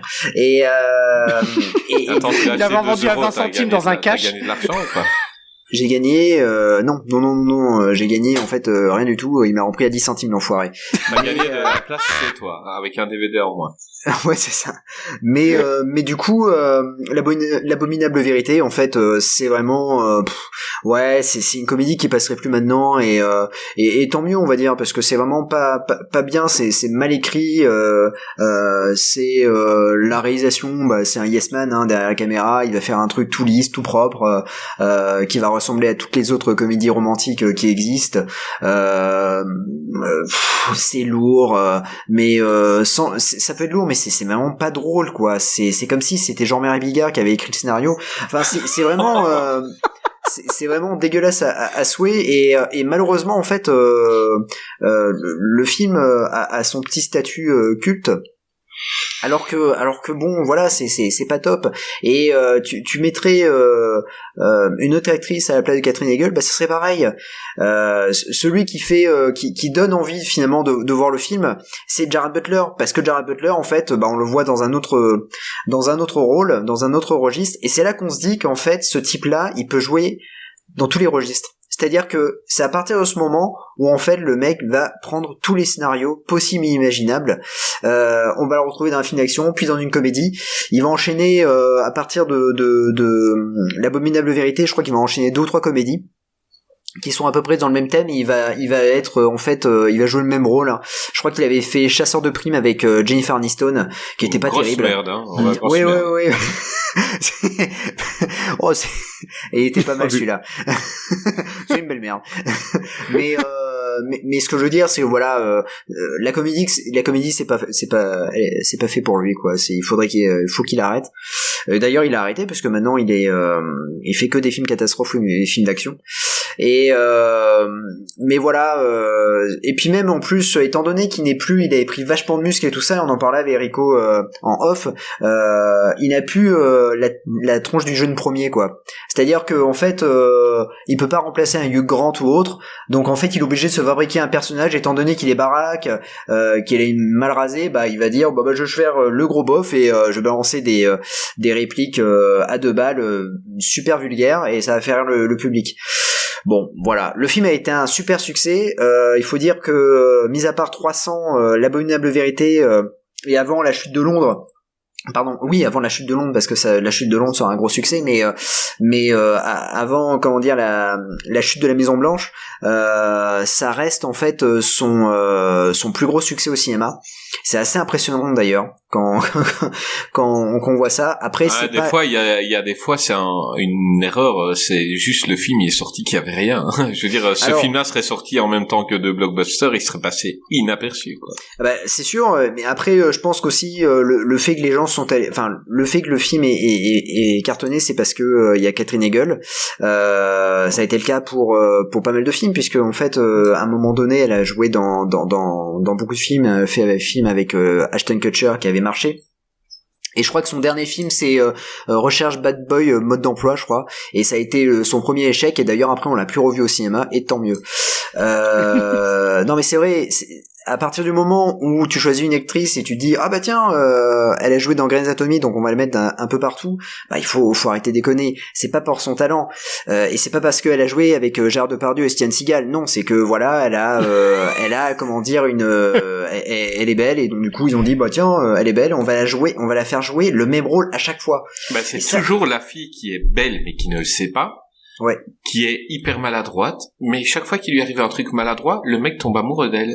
Ouais, c'est fou. Bah après, je suis tombé de là, je suis pendu par le pied, et le voisin il sort, le voisin hyper beau gosse, il va s'occuper d'elle. Je veux dire, ça arrive dans la vie, tu vois ta voisine qui fait ça, tu te dis mais c'est quoi cette conne? Alors que là, le mec il est. Ouais, mais alors... Elle est maladroite, c'est super mignon. Oui, mais c'est un et c'est un peu énervant. C'est un archétype, et le public, c'est un public féminin. C'est-à-dire que c'est un archétype de la fille jolie, un peu gourdasse. C'est quand même un archétype qu'on retrouve dans toutes les comédies romantiques, que toutes les c'est un truc qui est énervant. Toutes les stand-upeuses qui jouent un peu les célibatantes, un peu, sont beaucoup sur ce registre-là, quoi. La fille qui arrive jamais à trouver chaussure à son pied, même si elle est super mignonne et qui est...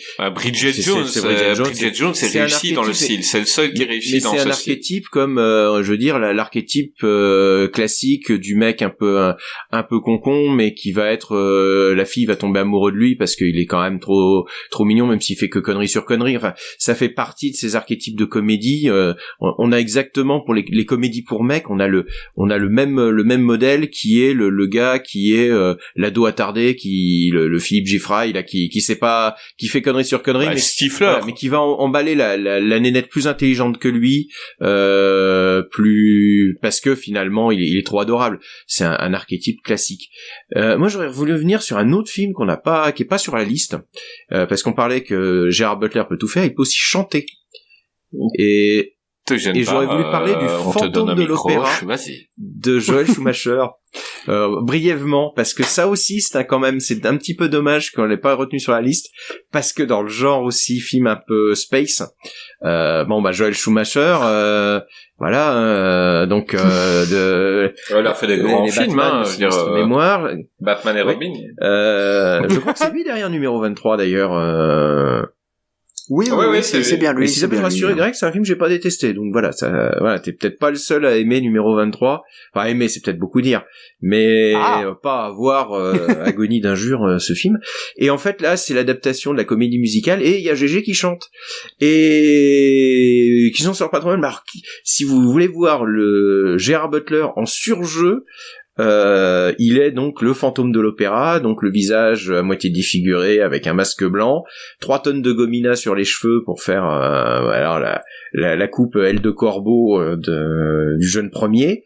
Il est encore, ça a été tourné un peu, je pense avant 300. Donc il est encore physiquement à mi-chemin entre le culturiste et le jeune premier. Et c'est un film complètement gueudin, avec des plans. En fait, ils ont voulu faire une comédie musicale outrancière de Broadway, et avec tout le mauvais goût de Joel Schumacher, qui est quand même un des cinéastes, il est pas à son âme puisqu'il nous a quittés, je crois, l'année dernière, mais c'est quand même un des cinéastes les plus camp, les plus démentiels en termes, il s'en est jamais caché, en termes de choix d'esthétique, de choix de cadrage, voilà, c'est une espèce de pièce montée, pleine de mauvais goût. Si vous voulez vraiment vous marrer, je vous conseille d'y jeter un œil en tant que comédie musicale, gros budget, parce que il y a un beau casting, il y a pas mal de gens de second rôle assez connus. Il y a Sharon Anne par exemple, il y a des beaux décors, mais ça fait pompier comme une comédie musicale de Broadway, adaptée en faisant des caisses dans les mouvements de caméra, en faisant des caisses dans les numéros musicaux, où les acteurs prennent un air super concerné et sont en train de mourir d'amour à chaque plan, quoi. Et donc, voilà, on est sur un film. Ah, ben, c'est à voir, ça. Un film qui était un petit plaisir kitschouille, mais par contre, ouais, y allez pas pour voir un grand film, hein. Allez-y pour vous marrer. Si vous avez aimé les Batman de Schumacher, ben voilà, vous pouvez vous tenter le Fantôme de l'Opéra avec un GG en surjeu absolu. Donc mais tu nous as pas dit s'il chantait bien. Bah, si, ça va. Oui, parce qu'il a une formation de chanteur à la base. Il a participé à des groupes. Donc ouais, en chant ça va. Voilà, donc ça reste. C'est pas Les Misérables, hein. C'est pas. Mais c'est le miséreux. Ça va, il s'en sort pas mal, mais le film est complètement what the fuck et complètement surjoué, donc je vous conseille d'y jeter un œil si vous voulez vous marrer. Ah, il est à Metaluna, j'irai faire un tour et je le prendrai. Et Greg ira le prendre sur Momox. Ah bah évidemment. Exactement. En 2013, notre tonton Gérard, il est venu dans sa plus grosse franchise. Je crois que tous les auditeurs de l'émission attendaient aujourd'hui qu'on arrive à ce film et à ses suites. C'est La Chute de la Maison Blanche ou Assaut sur la Maison Blanche au Québec. Olympus Has Fallen, par Antoine Fuqua, avec notre ami GG, avec Aaron Eckhart, de trop rare Aaron Eckhart, j'adore ce mec, avec Morgan Freeman, Rick Yoon et Angela Bassett. Je pense que c'est à tous notre film préféré de Monsieur Butler. Est-ce que je me trompe? Tu te trompes. Moi, voilà. London Has Fallen. Non, c'est God of It. Ah, pour moi, c'est London Has Fallen. Oui, non, mais je parle de la franchise. Ah oui, d'accord, la franchise, ok. Je parle de la, oui, je parle de la franchise. Mais moi, c'est le 2, donc, je suis tombé amoureux Banning. du 2. Et... Vas-y, le 1 est très rigolo aussi. Le Banning, l'agent au service du président, c'est son rôle fétiche, c'est son meilleur rôle. Qui est-ce que je vais interviewer aujourd'hui? Jazz. Yes. Tu dansais dansais, je crois que t'avais vraiment envie d'en parler. Entre Greg qui bâillait et Rico qui regardait au loin d'un air suspicieux, t'avais l'air le plus, voilà, celui qui avait le plus envie de parler. Sa caméra avait frisé, encore une fois. Vas-y. C'est sûrement ça. En fait, c'était un bug, il dansait sur lui-même. Vas-y, Jazz, parle-nous un peu de ce film. Bah, en fait, La Chute de la Maison Blanche, c'est un peu, en fait, le Die Hard 5 qu'on attendait avec impatience. Voilà. Ouais, c'est pour moi, c'est le reboot de Die Hard, en beaucoup plus violent, avec un acteur qui en a envie, qui n'est pas comme Bruce Willis, qui est à l'hospice. Non, on est vraiment on est avec un Jared Butler qui s'est mis à fond dans la muscu, qui est hyper badass, qui est hyper raciste, qui est enfin voilà quoi, il a tout, c'est le stéréotype du héros américain.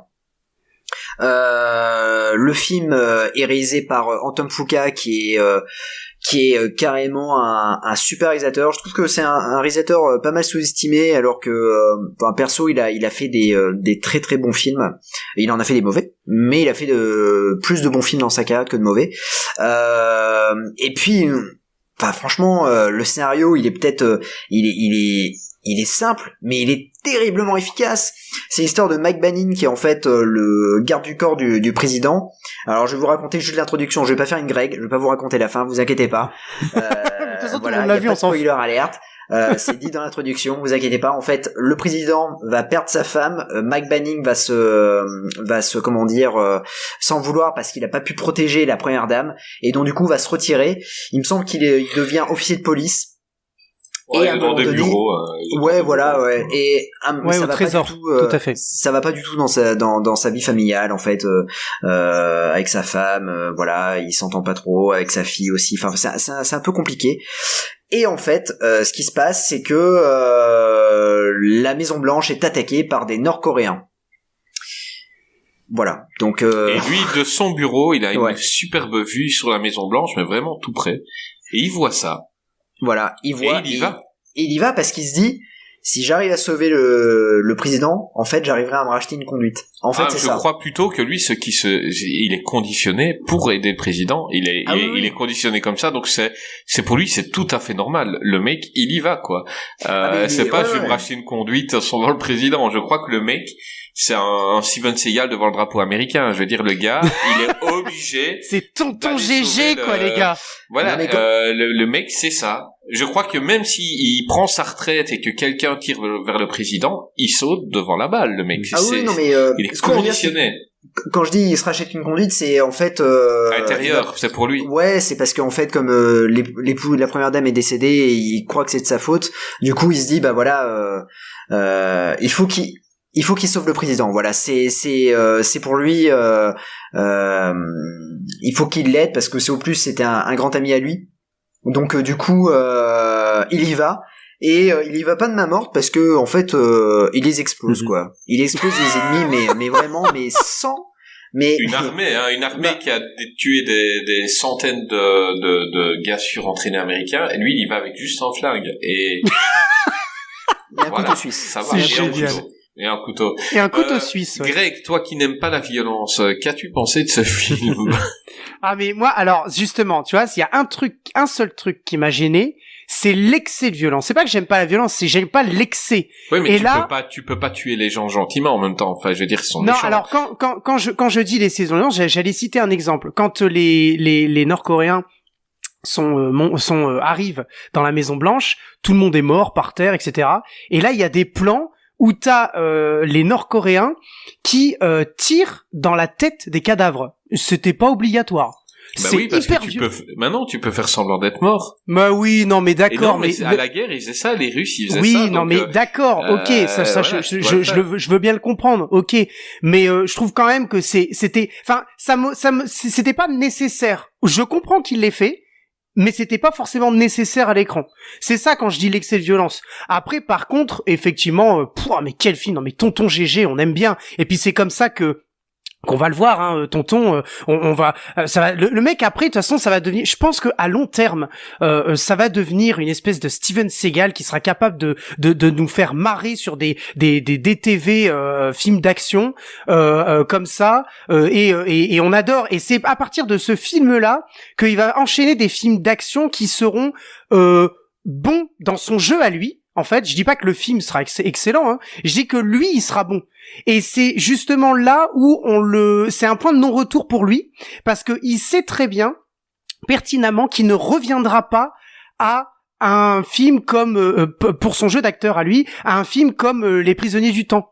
Ou comme Dracula. Je pense que c'est un peu le point de non-retour dans sa carrière où il sait que il va devoir s'axer sur ce genre de film. Ah, ça devient une star des films d'action. Et ça marche. Mais oui, mais bien sûr, voilà. Et ça marche. Et d'ailleurs, il va laisser tomber les comédies romantiques, tout ça. Et ça marche, en fait.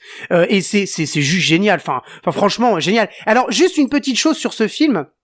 Pour faire un lien avec un autre film sur la violence et sur, c'est quand même moi je trouve que c'est vachement bien filmé par Antoine Fuqua. La réalisation est vachement cool. Le scénario est simple, comme l'a dit Jazzy, c'est assez simple et c'est très efficace. Moi j'aime bien. Après on se marre bien sur certaines scènes où on se dit punaise mais il est beaucoup trop fort. Enfin voilà. Par exemple la scène de torture où il va prendre les deux Nord-Coréens. Et il va leur dire bon alors c'est qui ton chef et il va lui planter un couteau dans la tête. Ouais, le premier il répond pas en une seconde, il plante un couteau puis c'est ça. Voilà. C'est ça. Il a pas le temps de répondre. Tu sais. Le gars il parle quoi. Ah mais complètement. Non mais moi je trouve ça rigolo parce que c'est là à la limite on est dans l'excès de violence mais on nous montre si tu veux c'est le mec qui est méga fort quoi. C'est le garde du corps, le bodyguard, l'extrême quoi tu vois. Et en fait ça m'a fait dit même quand il le voit en vidéo, à un moment ils disent est-ce qu'il va nous poser problème et t'en as un qui dit non.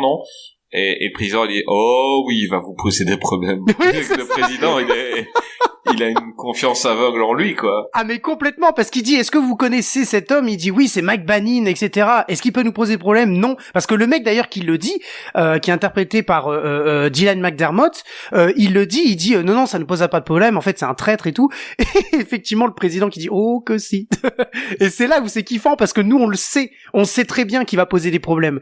Donc voilà. Et en fait je voudrais faire un petit parallèle, ou un petit lien plutôt qu'un parallèle, avec un autre film qui s'appelle Ultimate Game, qui est un film de 2009, qui est d'ailleurs un des premiers films tournés avec une Redron 4K, une caméra Redron 4K, et ça a plutôt bien marché dans l'esthétique. Et c'est un film sur des gamers. Enfin, c'est assez sympa. L'histoire est pas mal. C'est un jeu vidéo en fait. Le film est un jeu vidéo. Mais bref, je m'attarde pas sur ce film, juste pour faire un lien sur la réalisation et sur la violence aussi, l'utilisation de la violence dans les films d'action.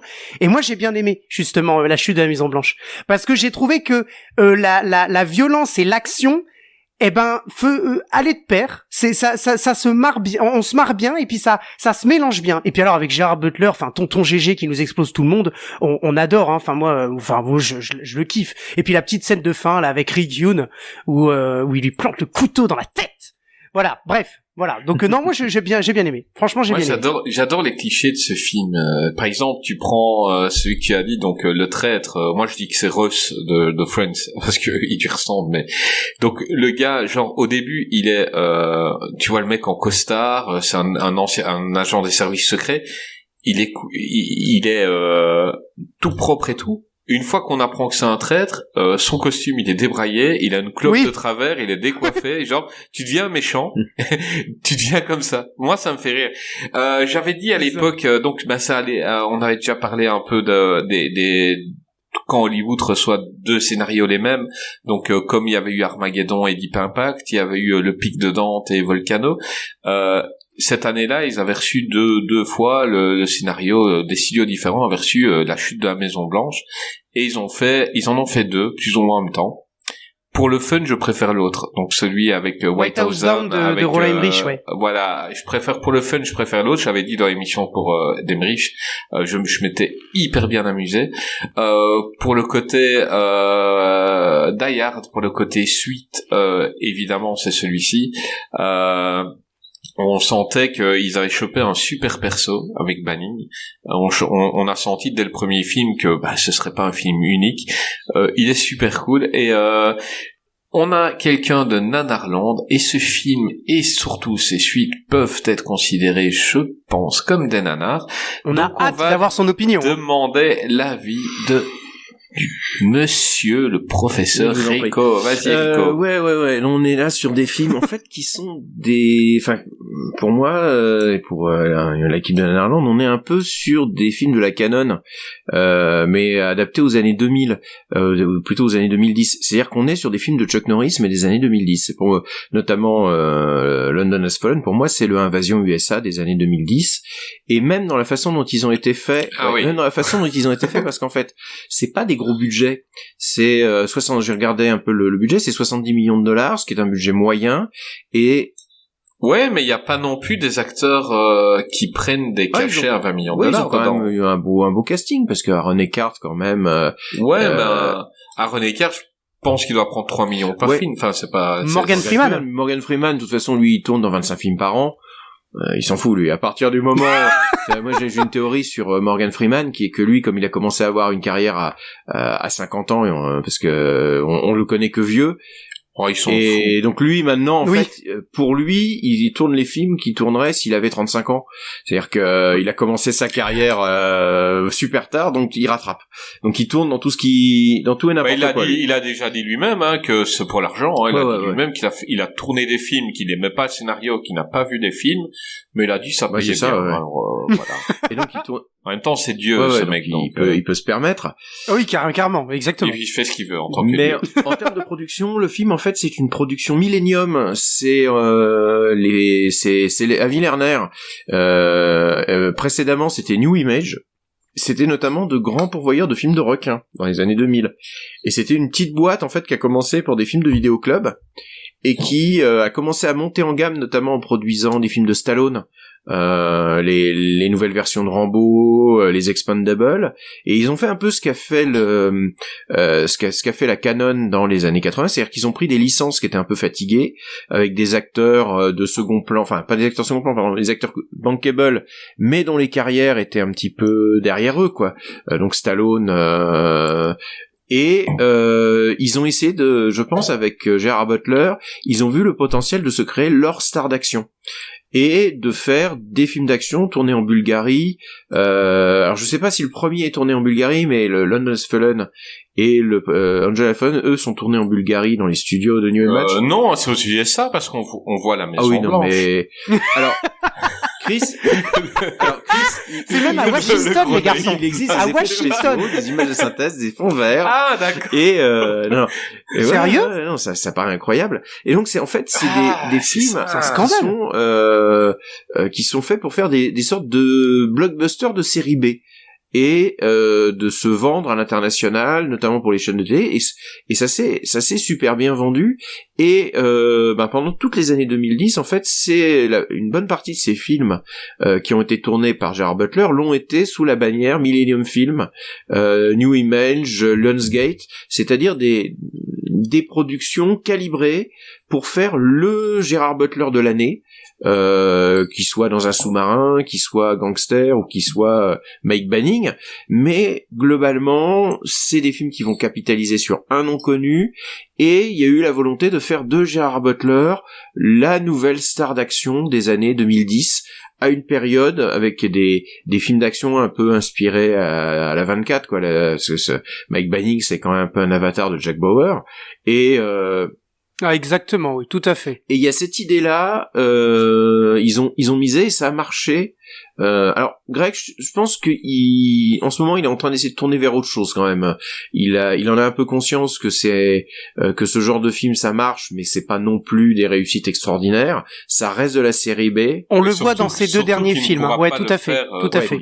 Il aussi, donc. dire à un moment tu il peut pas faire comme Liam Neeson et continuer à tourner des films d'action en EHPAD, hein, parce que l'autre star du film d'action des années 2010, c'est quand même Liam Neeson qui continue toujours à nous sortir plus de 65 ans, qui continue toujours à nous sortir un film de tabasse par an où il joue les Vengeurs. C'est toujours un film où on kidnappe sa fille, c'est tout le temps la même chose. Donc. Et donc là ce film c'était plutôt une bonne surprise, c'est vraiment un film fun, comme Ultimate Game d'ailleurs. Tu parlais d'Ultimate Game qui est aussi un film sur lequel il aurait fallu revenir un petit peu, parce que c'est un film aussi qui est fait par les mecs d'Hypertension, donc Nevdin là, et c'est très très con, hein. Notamment avec Dexter, avec Michael C. Hall là, qui à la fin fait une petite danse. Enfin c'est un film très très très très bizarre, Ultimate Game, un film un peu foutraque. Et donc là il va enchaîner, il va faire London Has Fallen, le dernier président Has Fallen là, Angel Has Fallen, qui est moins bon, qui est clairement un cran en dessous, mais pour moi c'est le 2 qui va vraiment le London Has Fallen qui va pousser les potards de la folie furieuse et de la connerie sur pellicule. Ah mais complètement. Mais au-delà du raisonnable, quoi. Pour moi c'est pareil, c'est un film qui va finir sur Nanarland. Pour moi on est dans du nanar en devenir, c'est-à-dire qu'il peut encore se regarder au premier degré, mais je pense que dans 10 ans on regardera ce genre de film comme on regardait un Chuck Norris des années 80, c'est-à-dire comme le reflet de son époque. Ah non mais c'est exactement ça. Et comme des films qui mais dans le premier, avant de passer au deuxième, je retiendrai toujours la scène de l'avion qui arrive, quoi. Je trouve que cette scène est juste géniale. Elle est violente à souhait, il tire dans les gens, dans les gens lambda dans la rue comme ça. C'est horrible. Et la scène, elle fait presque peur. C'est presque une scène de film d'horreur, quoi. Je veux dire, t'as une menace qui arrive, et qui semble inarrêtable, parce que l'avion quand il arrive comme ça, il semble inarrêtable. C'est génial. Moi j'ai surkiffé le début, mais c'est vrai que il est revenu très très vite, parce qu'il a compris que ce personnage là avait du potentiel. Donc c'est à peu près c'est les mêmes acteurs, hein, donc on va pas les reciter.